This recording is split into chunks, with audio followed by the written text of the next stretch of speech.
Dice, todo lo que tiene el Padre es mío. Por eso dije que Él toma de lo mío y se lo hará saber a ustedes. Un poco más y ya no me verán, y de nuevo un poco y me verán. Entonces algunos de sus discípulos se decían unos a otros, ¿qué es esto que nos dice? Un poco más y no me verán, y de nuevo un poco y me verán. ¿Y por qué yo voy al Padre? Por eso decían, ¿qué es esto que dice? ¿Un poco? No sabemos de qué habla. Jesús sabía que querían preguntarle y les dijo, ¿están discutiendo entre ustedes sobre esto porque dije un poco más y no me verán y de nuevo un poco y me verán? En verdad les digo que llorarán y se lamentarán, pero el mundo se alegrará. Ustedes estarán tristes, pero su tristeza se convertirá en alegría. Cuando la mujer está para dar a luz, tiene aflicción porque ha llegado su hora.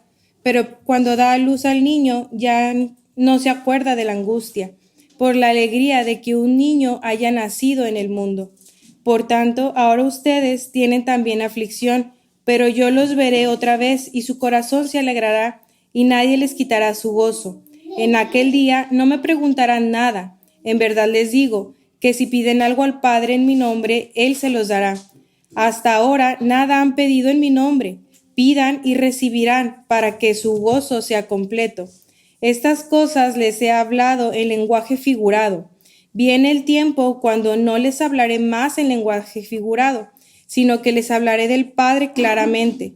En ese día pedirán en mi nombre, y no les digo que yo rogaré al Padre por ustedes, pues el Padre mismo los ama, porque ustedes me han amado y han creído que yo salí del Padre. Salí del Padre y he venido al mundo. De nuevo, dejo el mundo y voy al Padre. Sus discípulos le dijeron, ahora hablas claramente y no usas lenguaje figurado. Ahora entendemos que tú sabes todas las cosas y no necesitas que nadie te pregunte. Por esto creemos que tú viniste de Dios. Jesús les respondió, ¿ahora creen? Miren, la hora viene y ya ha llegado, en que serán esparcidos cada uno por su lado y me dejarán solo. Y sin embargo, no estoy solo, porque el Padre está conmigo. Estas cosas les he hablado para que en mí tengan paz. En el mundo tienen tribulación, pero confíen, yo he vencido al mundo. Si me acompañan a orar.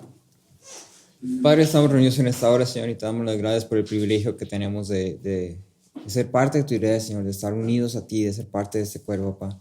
Te pedimos en esta hora que esta porción que estamos por estudiar sea útil, Papá, sea viva, sea palabra que transforme nuestras vidas, que obre nuestros corazones, Señor. Que sea tu Espíritu iluminando nuestro entendimiento, que sea tu Espíritu hablando en nosotros a través de tu palabra, Señor. Que podamos estar atentos, que podamos escuchar, que podamos entender lo que tú tienes para decirnos, Papá. Y que al salir de aquí podamos conocerte un poco más y asimismo glorificarte un poco más en todas nuestras vidas, Señor. Te pedimos que seas tú y no nosotros dependiendo de nosotros mismos, sino nosotros dependiendo de ti y de tu obra, Papá, para que esta palabra pueda ser efectiva hacia nosotros, Señor. En el nombre de Cristo Jesús. Amén. Pueden sentarse.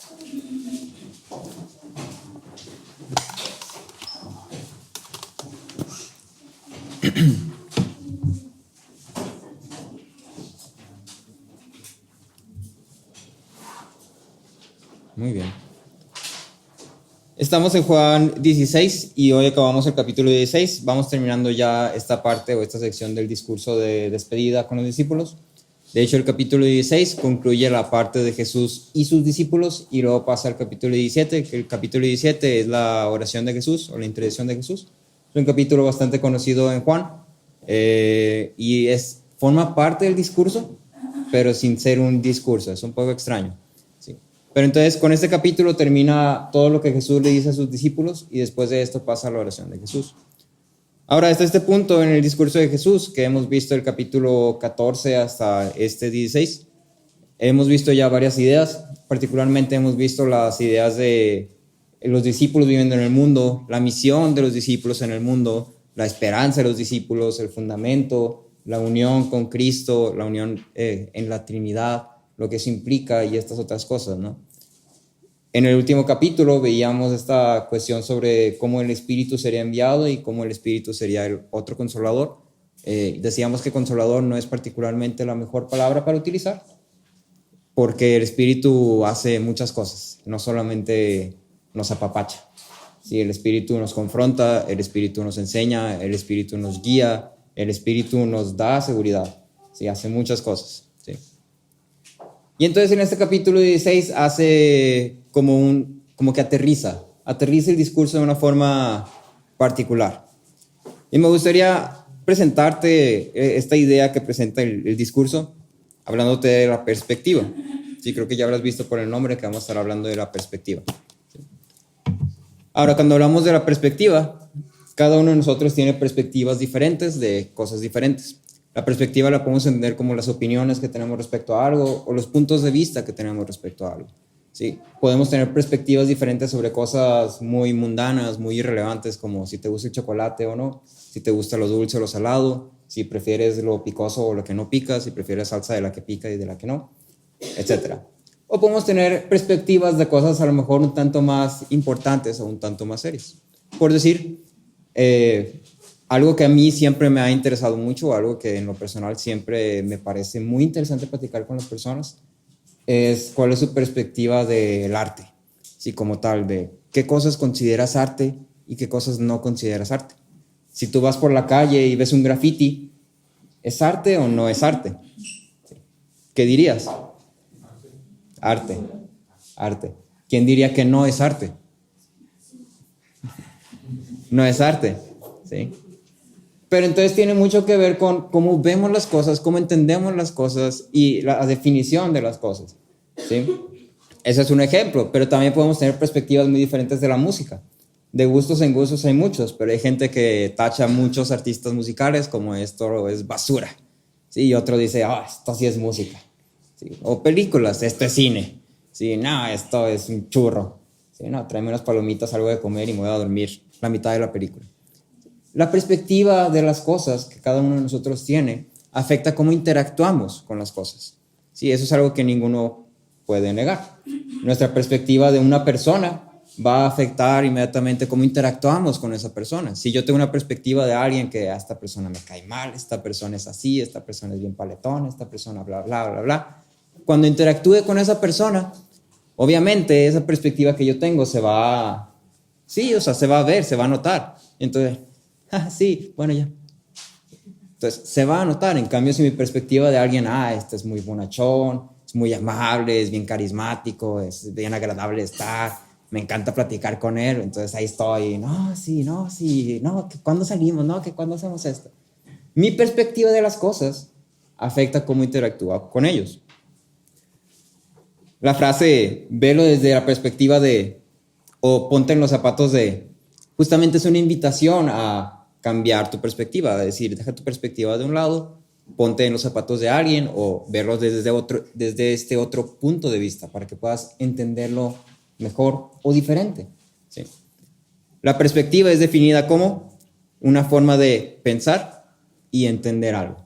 Esa es la definición del diccionario. Una forma de pensar y entender algo. Y particularmente la perspectiva abarca temas particulares o la vida en general, así como tal, la vida en general. Nuestra perspectiva de la vida moldea cómo vivimos. Ahora, ciertamente, nuestra perspectiva de las cosas nos lleva a actuar de ciertas formas, como ya lo había mencionado. Y esto abarca todo. La vida abarca a mí mismo, abarca lo que me gusta y lo que no me gusta. Si una persona que tiene una perspectiva de sí mismo como, yo soy guapísimo, yo soy un galán. Sí, obviamente cuando lo ves va a estar, siempre, no, es un galán. Entonces vas a ver que se viste y que se porta como si fuera un galán, todo un Don Juan, ¿no? Porque es su perspectiva del mismo. Ahora la persona puede ser la persona más fea y horrible y espantosa del mundo, pero si él mismo se ve como la persona más galán del mundo, eso no importa. Si él va a actuar como si fuera el más galán del mundo. Una de las cosas más interesantes que nos pasa a todos es que nuestra perspectiva va cambiando conforme vamos creciendo. Cuando somos niños, nuestra perspectiva de la vida como tal es una perspectiva que llamaríamos simple, ¿no? Un niño no se está preocupando por nada más que por divertirse, por reírse, por tener juguetes bonitos, por pasar tiempo con sus amigos y por ver las caricaturas. Sí, entonces la perspectiva del niño está limitada a eso, realmente no sale de eso. Pero conforme vamos creciendo, nuestra perspectiva de las cosas cambia. Sí, no es que ya no queramos divertirnos o no es que ya no queramos juguetes o reírnos, pero ahora nuestra perspectiva nos lleva a valorar ciertas cosas más que otras. Lo que antes un niño valoraba era sus juguetes, sus amigos, su diversión, ¿no? Y ahora lo que un adulto valora es mis relaciones, valoro mi estabilidad, valoro mi seguridad, valoro tener buena compañía. Eso es lo que valoras. Tu perspectiva de las cosas va cambiando. Ahora, esta porción de Juan nos llama a reconsiderar justamente eso, nos llama a reconsiderar nuestra perspectiva. El discurso de Jesús termina donde empezó. ¿Recuerdas dónde empezó? El capítulo 13, ¿en qué termina? Jesús diciéndole a Pedro, ¿qué? Que lo iba a traicionar. ¿Sí? Entonces, en el capítulo 13, Jesús le dice a Pedro, tú me vas a negar 3 veces. Y luego de ahí comienza el discurso de Jesús. Y el discurso de Jesús comienza diciendo, no se turbe vuestro corazón. En el capítulo 16, donde el discurso aterriza con los discípulos, termina diciendo, en el mundo tendréis aflicción, yo he vencido al mundo. ¿Sí? Confíen, yo he vencido al mundo. Y si te das cuenta es la misma idea. Si es una idea que está resonando desde el capítulo 14 hasta el capítulo 16, porque está haciendo como este sándwich. Todo esto que Jesús está diciendo, lo está diciendo para esperanza a los discípulos, lo está diciendo para fortalecer a los discípulos. ¿Sí? Entonces, este discurso ahora coloca una atalaya desde la cual somos invitados a ver las cosas desde esta perspectiva diferente. En este discurso, o en esta última sección, somos invitados a ver las cosas desde la perspectiva de la cruz. ¿Sí? A lo largo de todo Juan hemos visto que la cruz es un tema importante. A lo largo de todo Juan hemos estado viendo que Juan mismo apunta constantemente a este evento. Para Juan este es un evento central en la historia, en la narrativa, y no nada más del libro de Juan, sino de toda la narrativa de la humanidad como tal. Y entonces ahora Jesús pone la atención de los discípulos en este evento, con el propósito de que desde la cruz puedan ver las cosas diferente, que su perspectiva cambie. Hasta este punto hemos visto que los discípulos son unos cabezones. No entienden. Y Jesús sabe que no entienden. Y Jesús es consciente que no pueden entender, no tienen esta capacidad de entender, como muchos de nosotros a veces lo somos también. Pero entonces por eso Jesús está poniendo, va a pasar todo esto. ¿Sí?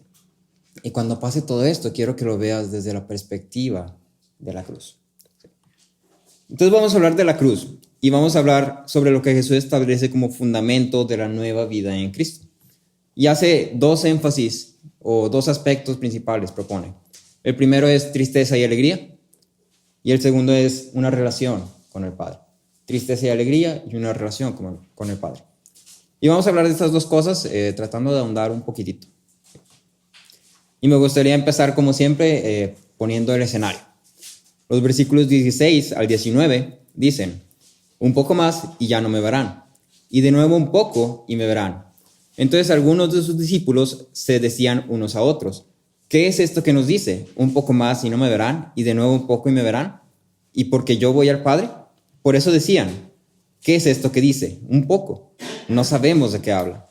Jesús sabía que querían preguntarle, y él les dijo, ¿están discutiendo entre ustedes sobre esto? Porque dije, un poco más y no me verán, y de nuevo un poco y me verán. Entonces, es como medio confuso la forma en que está fraseado, ¿no? Pero básicamente los discípulos estaban totalmente tapados. Los discípulos no entendían. Entonces Jesús les dijo, me van a dejar de ver y luego me van a volver a ver. ¿Sí? Picabú. Los discípulos, ¿qué? ¿Qué está queriendo decir? Sí. Están confundidos, están perdidos, están confundidos. Y entonces Jesús claramente ve a los discípulos y ve que están...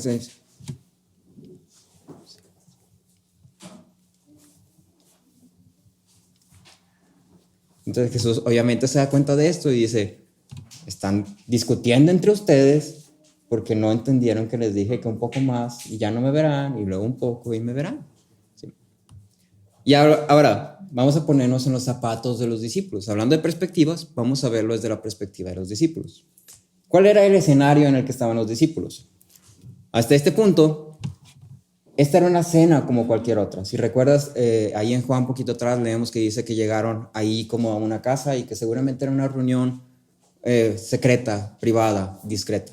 Sí, esta era una cena como cualquier otra, como cuando nos juntamos a comer aquí. Era una comida más. Para los discípulos era una comida más. Ellos no estaban conscientes de que sería la última comida. Para ellos era una comida más con su maestro. Sí. Solo habían pasado unas cuantas horas a lo mucho. Nosotros llevamos 4 o 5 semanas o más estudiando esta porción. Pero para los discípulos todo esto pasó en el transcurso de a lo mejor 2 horas, 2, 3 horas. Entonces no habían pasado muchas horas. Para este punto, la cruz era un concepto ajeno a los discípulos. Los discípulos no tenían ni idea de crucifixión o de la cruz o del valor de la cruz, ¿sí? La importancia de la cruz. Para los discípulos no era algo que estaba en sus mentes. Su entendimiento aún estaba entenebrecido. Jesús mismo lo decía: cuando el Espíritu venga, Él les recordará todo lo que yo les he dicho. ¿Sí? Entonces, no entendían muchas cosas que Jesús les había dicho. La preocupación que ellos tenían, como lo veíamos en el capítulo anterior, no era tanto porque Jesús se va a ir o porque qué va a pasar, sino era por voy a quedarme solo. Entonces había un poco de egoísmo, había un poco todavía de estoy pensando en mí mismo y estoy pensando en mi vida aquí. Y para los discípulos el discurso de Jesús era nada más Jesús hablando de forma sospechosa. Está hablando medio raro Jesús ahorita. Ha de tener sueño, ha de tener hambre, ha de estar nervioso porque está diciendo muchas cosas muy raras. Entonces, esta era como la perspectiva de los discípulos. Realmente ellos no se esperaban. Tú y yo no podemos ponernos muy bien en los zapatos de los discípulos porque ya nos spoileamos. Sí, ya sabemos qué va a pasar más adelante. Sin embargo, ponte en esta situación. Está algo pasando, algo curioso, algo extraño, algo con lo que no eres familiar. Te empiezan a decir muchas cosas y no tienes idea de qué va a pasar. Si no tienes ni la menor idea, no sé si alguna vez has llegado a tu casa y está todo hecho un caos y todos están estresados y corriendo y todos parecen gallinas sin cabeza y tú no sabes por qué, simplemente está pasando y tú llegas y ¿qué está pasando aquí? Yo me imagino que los discípulos sentían algo así como que no tengo idea qué está pasando. Ahora Jesús era consciente de que los discípulos estaban en un estado que vamos a decir eran como niños, ¿sí? Su perspectiva estaba limitada por su madurez. Pero aún así, Jesús sabía que era necesario y que era apropiado decir todo lo que estaba diciendo en este discurso para que cuando el evento ocurriera, los discípulos pudieran estar preparados. Sí. A pesar de esto, Jesús da estas palabras porque aunque en este momento no estén teniendo su efecto, van a tener un efecto en su tiempo apropiado. El discurso de Jesús hacia sus discípulos aterriza con este evento que pondría todas las cosas en marcha. Sí, ahora, ¿de qué evento estamos hablando? Sí, ¿cuál es el evento central en toda la narrativa de Juan y en toda la narrativa bíblica? La cruz. Jesús está preparando a sus discípulos para la cruz, ¿sí? Para el evento de la cruz. Jesús sabía que los discípulos iban a reaccionar a este evento con confusión y tristeza. Es algo natural y es algo de esperarse, era lo normal de reaccionar. Pero también era su intención darles a entender que no era una derrota, era parte del plan de redención de Dios, que esto también para los discípulos era algo ajeno. ¿Sí? Ellos iban a ver a su maestro de durante 3 años, al que ellos llamaban el Hijo de Dios, el Mesías, morir. Y ellos no entendían. Y entonces cuando ellos verían a Jesús morir, lo que iban a pensar es, perdimos. No sé cómo. No sé si me equivoqué yo, no sé si debíamos detener a Judas, no sé si Jesús se equivocó, no sé si dejamos pistas, no sé si Dios falló, no tengo idea, no entiendo, pero perdimos. Y la clara señal de que perdimos es que ahí está, el Mesías muerto. Perdimos. Y entonces Jesús busca fortalecer a los discípulos porque Él es consciente de que no entendían. ¿Sí? Entonces hay 2 intenciones de Jesús en esto. La primera es que Jesús está buscando fortalecer a los discípulos. ¿Sí? Jesús quería que los discípulos supieran que desde su perspectiva esto pudiera parecer una derrota, como que perdieron. Pero desde la perspectiva de la cruz, este era un evento glorioso. Sí, porque este evento era lo que declaraba la victoria de Jesús sobre Satanás, como decía el pastor Aaron ahorita hablando del credo. ¿Sí? La cruz es lo que marca la victoria de Jesús sobre Satanás. Es lo que marca cómo Jesús empieza el plan, ahora sí, hace en efecto, pone en efecto todas estas promesas que Dios había hecho desde la eternidad. En la cruz todo esto llega a su culminación. Y entonces lo que para los discípulos desde su perspectiva limitada iba a ser agonía, sufrimiento, murió mi maestro, estoy desolado, estoy perdido. ¿Sí? Lo que él está queriendo decir es, no lo veas desde tu perspectiva. Porque desde la perspectiva de la cruz, desde la perspectiva del plan de redención de Dios, esto es algo glorioso. Y entonces para dar a entender esta nueva perspectiva se afirman dos cosas. Lo primero es que la tristeza se convertiría en gozo. Y lo segundo es que habría una nueva relación con el Padre. Entonces vamos a hablar de esta parte de la tristeza convertida en gozo. Los versículos 20 al 22 leen: en verdad les digo que llorarán y se lamentarán, pero el mundo se alegrará. Ustedes estarán tristes, pero su tristeza se convertirá en alegría. Jesús está hablando particularmente aquí de los 3 días durante los cuales él va a estar muerto. ¿Sí? Entonces, los discípulos iban a llorar y lamentarse por la muerte de su maestro. El mundo iba a estar alegre. ¿Sí? Pero luego dice, ustedes van a estar tristes, pero su tristeza se convertirá en alegría.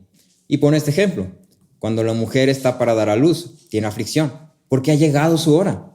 Pero cuando da a luz al niño, ya no se acuerda de la angustia por la alegría de que un niño haya nacido en el mundo. Por tanto, ahora ustedes también tienen aflicción, pero yo los veré otra vez y su corazón se alegrará y nadie les quitará su gozo. Ahora, yo no soy mujer y nunca he estado embarazado y nunca he dado a luz, pero me imagino que las que han estado embarazadas y han dado a luz entienden mejor esto que yo. ¿Sí? Pero creo que el punto es sencillo. Me imagino estar ahí y saber que pues vas a pasar por todo ese proceso y que es un proceso doloroso, y ya sea que por cesárea o parto natural, no importa, te va a doler. ¿Sí?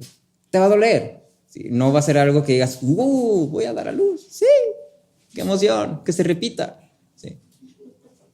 Pero a la vez hay como estas dos cosas como en conflicto, ¿no? Es así como que no, qué miedo, qué agonía, que no pase. Sí, pasa de mí esta copa, Dios. Pero también a la vez está voy a dar a luz a un hijo. ¿Sí? Va a haber un niño en el mundo y va a ser mi niño. ¿Sí? Entonces como estas dos cosas. Y ya cuando pase el evento, ya cuando pase esto, ya cuando salga el niño, pues estás con el niño y realmente lo que pasaste es así como, pudiera hacerlo 5 veces más, pudiera hacerlo 7 veces más, de volada, tuvo papita. ¿Sí? La crisis que los discípulos estarían por enfrentar es la muerte misma de su maestro. Para ellos el concepto de resurrección y de la cruz no es algo familiar. ¿Sí? Para ellos veían a Cristo morir y para ellos Cristo simplemente murió. Ya, murió. ¿Sí? No era algo que siquiera estaba en su vocabulario, no era algo que estaba en su mente. Desde su perspectiva, Jesús iba a ser asesinado injustamente. Y ahí terminaba la historia. Desde su perspectiva, ahí terminaba la historia. Durante los 3 días que Jesús estuviese muerto, los discípulos se verían cara a cara con tristeza profunda y confusión. Ahora, su perspectiva limitada, su falta de entendimiento, es lo que llevaría a los discípulos a esta confusión. Los discípulos estaban confundidos porque no podían ver más allá de lo que estaba pasando en el momento. ¿Sí? Y entonces, como no podían ver más allá, como no entendían, como no sabían qué más había, y ellos veían la muerte de Cristo y ellos entonces decían, algo pasó mal, algo salió mal. Y esto es lo que los llevaba a confusión. Su perspectiva limitada los llevaba a confusión. Aún estando con Jesús durante 3 años, esto era algo que sobrepasaba su capacidad. Sí, son como niños pequeños. Sí. Aún hay cosas que un niño pequeño, por más que le quieras explicar, por más que le digas, simplemente no lo va a entender. No tiene la capacidad de entender una perspectiva más amplia de lo que le permite su madurez. ¿Sí? Entonces, ante esto, Jesús afirma que su tristeza sería convertida en gozo. En el momento, la aflicción y confusión los iban a abrumar, pero cuando Jesús regresara y ellos comprendieran las palabras de Jesús y la gloria de la cruz, entonces lo que fue el origen de su profunda tristeza se iba a convertir en la fuente de su mayor gozo. La cruz, donde una vez vieron a su maestro estar ahí, estar muerto, donde una vez sintieron esta profunda agonía, esta aflicción, esta tristeza, este lamento, este llanto. Después de un tiempo, cuando Jesús volviera, cuando Jesús regresara a ellos, los viera otra vez, les dijera, mira, estoy vivo. ¿Sí? Tócame. ¿Sí? Aquí estoy, soy yo, soy Jesús. La cruz se iba a convertir para ellos en la fuente de mayor gozo, de mayor regocijo, de mayor alegría. Porque en la cruz todas las promesas de Dios son cumplidas. Porque en la cruz todo lo que Jesús ha prometido en este discurso es otorgado. Porque en la cruz el nuevo pacto es inaugurado. Y entonces en la cruz su tristeza se convertiría en gozo. La muerte de Cristo no fue su derrota, fue parte de su victoria contra la muerte. La cruz no es una fuente de vergüenza y de pesar, es una fuente de esperanza. La cruz no produce tristeza, produce gozo. Y ahora, aunque este evento particular es único en su clase en el sentido de que solamente pasó en esa ocasión y solamente pasó esa vez, sí deja un modelo del cual podemos aprender algo. Si te das cuenta ahí, los discípulos están confundidos por ¿qué cosa? En este momento así, en esto que estamos leyendo, ¿por qué están confundidos? Porque dice, se va a ir y luego va a venir. O sea, ¿cómo? Va y viene, va por las cosas, va por las tortillas. Va por las tortillas y va y viene. Están confundidos. Y Jesús nunca responde en realidad a su partida, nunca responde a, no, es que me vaya literalmente, o bueno, si no voy a ir literalmente y así. No, es que no te lo puedo explicar, no me vas a entender. Jesús no responde a eso.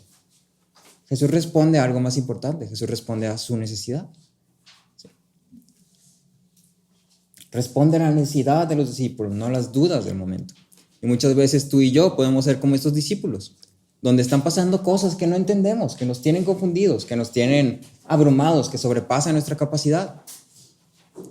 Y preguntamos, y Dios no responde a nuestras dudas. Pero a veces se trata de una falta de perspectiva. Porque a veces Jesús no va a responder tus dudas. A veces Dios no va a responder tus dudas, pero sí va a responder tu necesidad. Y eso es más importante. Eso es más valioso. Dios responde a nuestra necesidad, no a nuestras dudas. ¿Sí?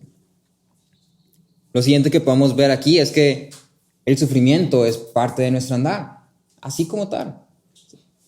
Ya lo hemos visto en capítulos anteriores, donde Jesús dice a los mismos discípulos que iban a padecer en este mundo, van a padecer.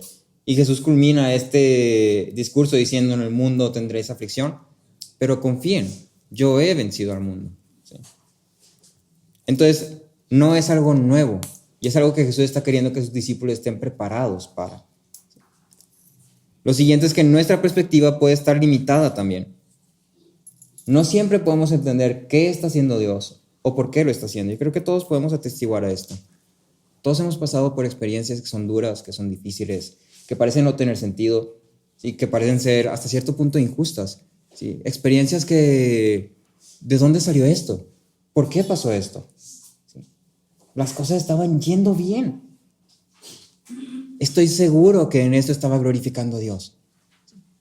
Y sin embargo, repentinamente fue arrebatado de mí.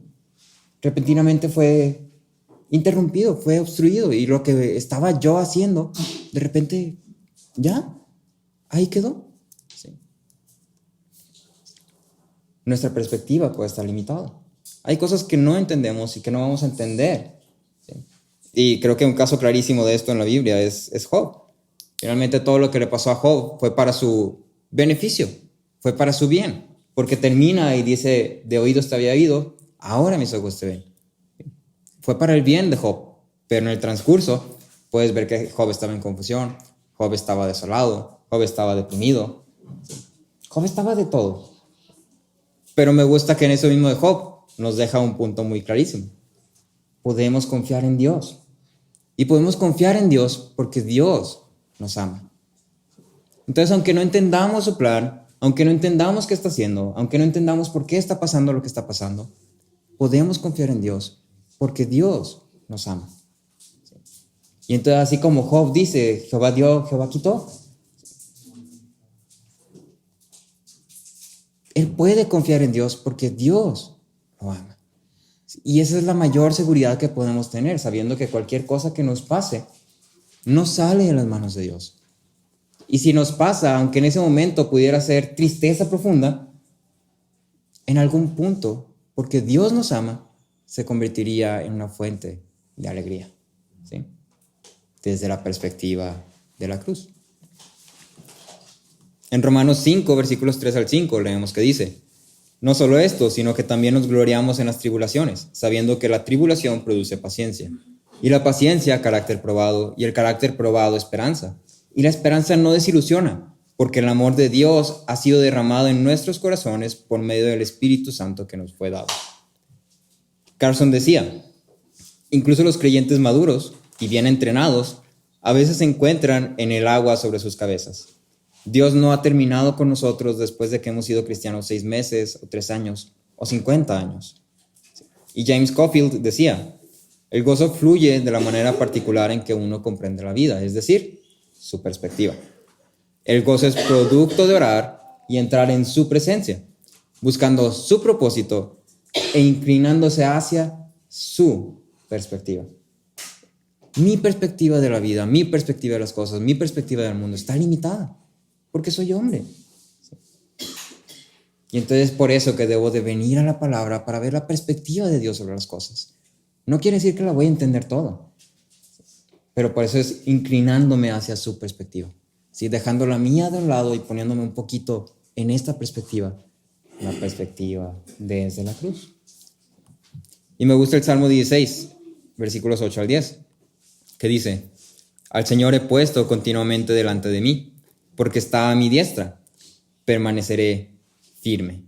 Por tanto, mi corazón se alegra y mi alma se regocija, también mi carne morará segura. Porque tú no abandonarás mi alma en el Seol, ni permitirás que tus santos sufran corrección. ¿Sí? Y el salmista lo pone de una forma que para mí es clarísima. ¿Sí? Mi corazón se alegra porque Dios está conmigo. Y porque Dios está conmigo, yo sé que no estoy abandonado. ¿Sí? Yo sé que la muerte no me domina. ¿Sí? Yo sé que mi carne morará segura. Y eso es algo interesante, el ver que dice mi carne morará segura, porque está hablando literalmente de aquí. Sí, lo pone así como una pequeña predecita, porque no es lo más importante, no es lo más relevante, pero también es una fuente de seguridad, es una fuente de esperanza. En la cruz somos rescatados de la muerte. La cruz es lo que asegura nuestro gozo. Nuestro sufrimiento y aflicciones, desde la perspectiva de la cruz, es convertido en gozo, reconociendo que todo está bajo el control de Dios. Y como leemos en Romanos, que para los que aman a Dios, todas las cosas cooperan para bien. ¿Sí? Desde la perspectiva de la cruz, todo lo que nos pasa coopera para nuestro bien. Todo lo que nos pasa, lo que podamos ver como bueno o malo, todo lo que nos pasa coopera para nuestro bien, desde la perspectiva de la cruz. Lo segundo de lo que Jesús habla es de una relación personal con el Padre. En el versículo 23 al 28 leemos que dice: en aquel día no me preguntarán nada. En verdad les digo que si piden algo al Padre en mi nombre, Él se lo dará. Hasta ahora nada han pedido en mi nombre. Pidan y recibirán, para que su gozo sea completo. Estas cosas les he hablado en lenguaje figurado. Viene el tiempo cuando no les hablaré más en lenguaje figurado, sino que les hablaré del Padre claramente. En ese día pedirán en mi nombre. Y no les digo que yo rogaré al Padre por ustedes, pues el Padre mismo los ama, porque ustedes me han amado y han creído que yo salí del Padre. Salí del Padre y he venido al mundo. De nuevo, dejo el mundo y voy al Padre. Jesús está diciendo: Yo no soy de aquí, solamente vine aquí porque tengo un trabajo que hacer, tengo una misión que cumplir. Pero entonces una vez que cumple esa misión, voy de regreso y voy a esperarlos. El gozo del que Jesús habla no está solo. En realidad en ningún momento de las veces que Jesús menciona el gozo de una forma independiente. En este caso, el gozo del cual Jesús habla está unido a la oración. Jesús conecta el gozo con la oración. Y tal vez podemos tú y yo considerar la oración meramente como este acto de junto mis manos y levanto una corta oración al cielo. Digo, Padre, Dios, fortaléceme, ayúdame a hacer las cosas bien y dame mucha paciencia con la gente. Amén. Sí. Y ya, esa es mi oración. Ya oré. Sí. Y hago eso unas 5 o 10 veces al día y wow, mi vida de oración está poderosa, todo lo que da. Sí. Oh, de las personas que oran aquí, yo les gano a todos. Sí. No me pongan a orar porque me tardo un minutote. Entonces, si me ponen a orar, agárrense. ¿Sí? Podemos ver la oración como este acto irrelevante.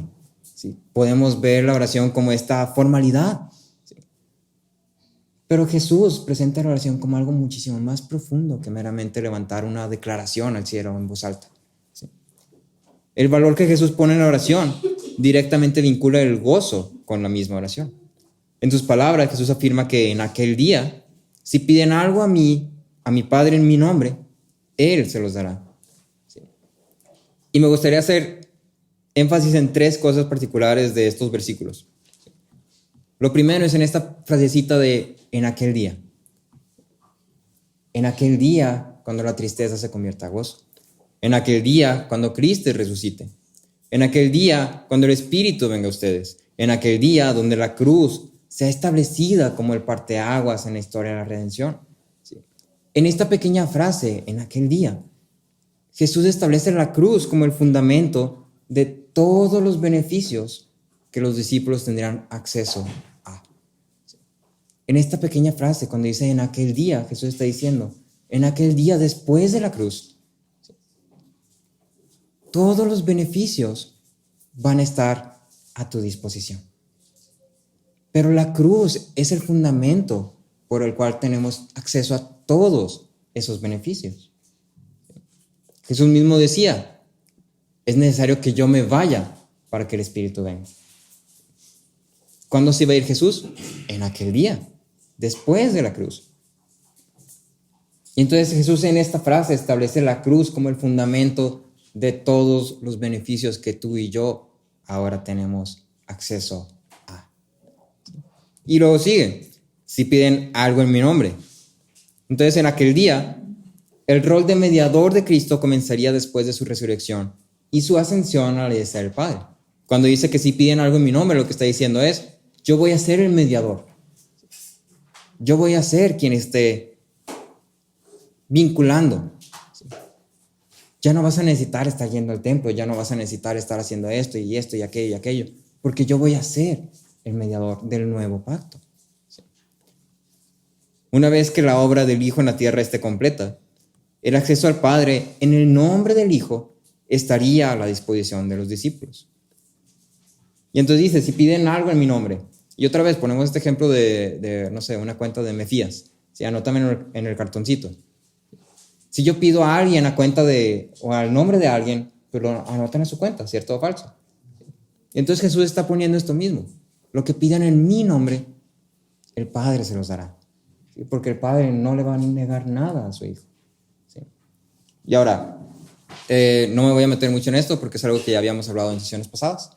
Pero recuerda que la oración no es un medio por el cual vamos a obtener todo lo que queremos conforme a queremos y todos nuestros deseos y todos los bienes y una casota y un chorro de dinero y el novio o la novia que quiero y no se trata de eso la oración. La oración tiene como propósito glorificar a Dios. Y entonces todo lo que yo pida en el nombre del Hijo va a ser para glorificar a Dios. ¿Sí? Y lo que el Padre dé al Hijo es para glorificar a Dios. Y entonces cualquier cosa que yo pide que no glorifique a Dios, no la estoy pidiendo en el nombre del Hijo, la estoy pidiendo en mi nombre. Y Jesús dice, todo lo que pidan en mi nombre, el Padre se los dará. ¿Sí? Entonces, por la cruz, podemos pedir a Dios en el nombre del Hijo. Como si Jesús mismo, como si el Hijo mismo de Dios estuviera pidiendo a su Padre. ¿Sí? La oración es el medio por el cual los creyentes pueden relacionarse con el Padre. Para Jesús la oración no es meramente esta tarjeta de crédito donde tú puedes pedir todas las cosas. Es el medio por el cual tú y yo podemos relacionarnos a el Padre. Este medio tiene a Jesús como mediador. Y Jesús es puesto como mediador en la cruz. En la cruz Jesús es puesto como el mediador de esta relación. Y luego todavía más.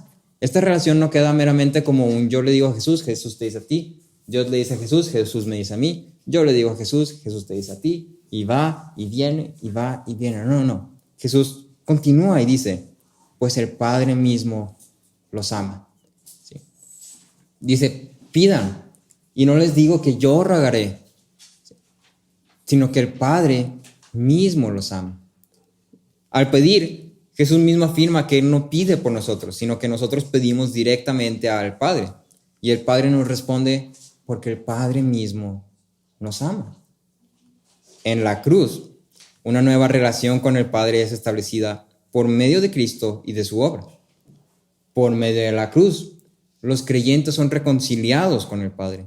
Y esta nueva relación, donde el Padre ama a los discípulos como hijos, es establecida. Por la cruz es que ahora tú y yo podemos llamar a Dios Padre. No solo Dios el Padre de Cristo, sino Dios nuestro Padre. Por la cruz.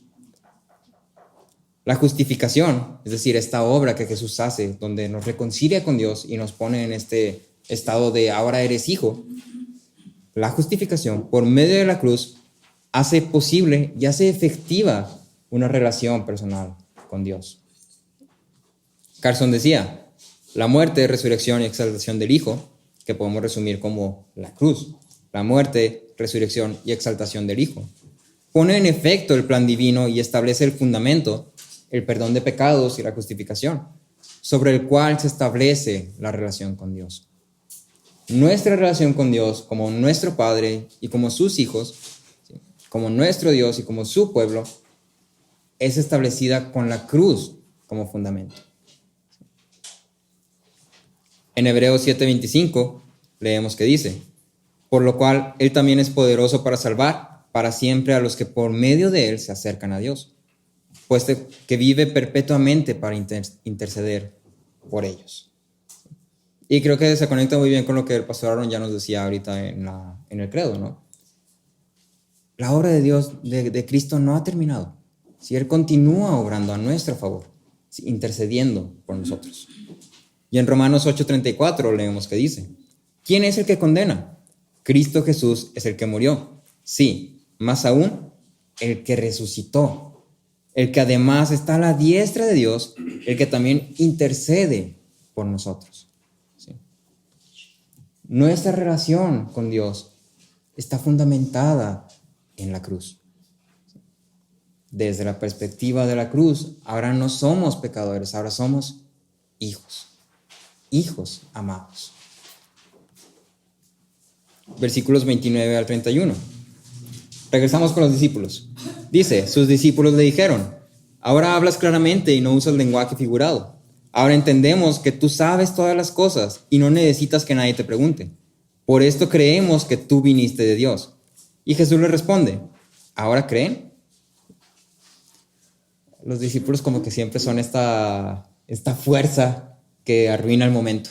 ¿Sí? Entonces está Jesús hablando y está diciendo que esto y que la tristeza y el gozo y aflicción y esperanza y la relación con el Padre y los discípulos. No, ya te entendí. No, sí.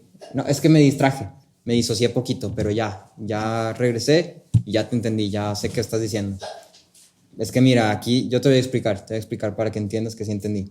Entonces los discípulos así como que, mejor no digas nada, mejor quédate así, escucha nada más. La falta de entendimiento de los discípulos atestigua por una última vez el parteaguas que es la cruz. Entonces, date cuenta de esto. Los discípulos desdijeron a Jesús mismo, porque Jesús les dice, están confundidos. Y no responde a su duda, sino que responde a su necesidad. Y les dice, van a estar afligidos, ¿sí? Van a estar en confusión, van a experimentar gran tristeza. Y luego los discípulos a esto responden, no, ya, eso que dijiste, ¿qué? Ya entendí. Entonces están desdiciendo a Jesús. Y luego los discípulos le dicen a Jesús porque ellos entendieron, pero entendieron algo irrelevante. Si te das cuenta, ahí dice el versículo 30, entendemos que tú sabes todas las cosas y que no necesitas que nadie te pregunte. ¿Eso qué importa? O sea, entendieron que Jesús sabe todas las cosas y que no necesita que nadie les pregunte. Eso fue lo que entendieron. Creo que algo que siempre pasamos por alto es la paciencia que tenía Jesús. ¿Sí? Porque si yo hubiera estado ahí, cállate, vete a la esquina. Eso no tiene nada que ver con lo que Jesús está haciendo. Y ahora esto es algo que también nos llama a ti y a mí en cierta forma. ¿Sí? Porque otra vez criticamos a los discípulos, ¿no? Decimos, no, es que son bien inmaduros, no, es que neta, qué cabezones, es que ¿cómo pueden ser así? Pero tú y yo somos exactamente la misma cosa. Tú y yo somos exactamente iguales. El conocimiento que tenemos, o la falta de conocimiento que tenemos, nuestro fingir saber, nos lleva fácilmente a, como los discípulos, considerarnos más entendidos, más maduros, más conocedores de lo que realmente somos. Ponemos atención en estos puntos doctrinales y teología compleja y cosas de debate bíblico y yo me sé toda la historia de la Biblia y yo sé qué es la pericóresis y yo te explico la Trinidad y no, es que te voy a tirar una doctrina, kenosis. ¿Sí? Y entonces ponemos nuestra mira en estas cosas que son importantes, son valiosas porque te hacen conocer más de Dios y te hacen poder glorificar más a Dios. Eso es verdadero. Pero no son las cosas más importantes. Ponemos nuestra mirada en estas cosas y la cruz la dejamos olvidada. Entonces, como los discípulos, tú y yo, a veces hacemos esto. Nos enfocamos demasiado en cosas secundarias, cosas de segundo grado, cuando Jesús lo que nos está queriendo hablar es la cruz. Cuando la palabra lo que nos está queriendo presentar es el evangelio. No te está pidiendo, no te está exigiendo que te metas a leer en griego para ver si ese es un artículo o es un verbo o si está pegado con esta palabra, con esta otra. Puede ser bueno, puede ser importante, pero lo principal es que tú y yo conozcamos el evangelio. Que tú y yo podamos ver las cosas desde la perspectiva de la cruz. Y ahora ya para terminar vamos a hablar justamente de la perspectiva de la cruz. Todo Juan y toda la Biblia hace un gran énfasis en este evento singular, en la muerte, en la resurrección y en la ascensión de Cristo. Y este evento es resumido en la cruz. En Juan hemos encontrado este énfasis en la hora, el tiempo, el día. Y claramente la cruz no es un giro en la narrativa, no es un plot twist. Así como que, se murió Jesús. Pero entonces resucitó. Sí, plot twist, sí. No, es una parte del plan de redención de Dios que había sido ya escrito desde la eternidad. ¿Sí? La cruz es el evento principal en el cual la redención está fundamentada. Eso es la cruz. La cruz es el evento principal donde se fundamenta la redención. Sin la cruz no hay redención. Por la cruz es que tenemos redención. Los estudiosos, los académicos y los teólogos han considerado o han como resumido la cruz en dos dimensiones. Una dimensión vertical y una dimensión horizontal. Y lo que quiere decir es que primero es como un indicativo, es decir, por esto, por aquello, por esto que yo he hecho, por esto que Dios ha hecho, ahora tú tienes que hacer esto, ahora tú eres llamado a hacer o hacer esto. ¿Sí? Entonces hay una dimensión vertical que, por así decirlo, resulta en una horizontal. Nick Batzig lo resumía en esto. Las dimensiones verticales son fundamentales, es decir, son el fundamento. Las horizontales son consecuentes. Lo que Dios hace nos lleva a nosotros a vivir o actuar de cierta forma. ¿Sí? Y entonces te quiero dar nada más 3 ejemplos de esto para que estemos como en la misma línea de pensamiento. Lo primero que podemos ver como una dimensión vertical que después se extiende a una dimensión horizontal es el mismo amor. En 1 de Juan 4, versículos 7 al 10, leemos que dice: Amados, amémonos unos a otros, porque el amor es de Dios, y todo el que ama es nacido de Dios y conoce a Dios. El que no ama no conoce a Dios, porque Dios es amor. Esa es la dimensión horizontal. Eso es lo que nosotros somos llamados a hacer. Somos llamados a amarnos unos a otros. ¿Sí? Y luego Juan continúa diciendo: en esto se manifestó el amor de Dios en nosotros, en que Dios ha enviado a su unigénito al mundo para que vivamos por medio de él. En esto consiste el amor, no en que nosotros hayamos amado a Dios, sin que Él nos amó a nosotros y envió a su Hijo como propiciación por nuestro pecado. Y entonces lo que Juan está haciendo es que está llamándote a ser o hacer esto porque Dios ha hecho esto. ¿Sí? La dimensión horizontal es consecuente de la vertical. Lo que tú y yo somos llamados a hacer o hacer es porque Dios ha hecho algo antes. Otro ejemplo de esto es la obediencia y pecado. En Romanos 6, versículos 9 al 10, vemos que dice: sabiendo que Cristo, habiendo resucitado de entre los muertos, no volverá a morir. La muerte ya no tiene dominio sobre él. Dimensión vertical. Cristo resucitó de entre los muertos. Si es algo que Dios hace.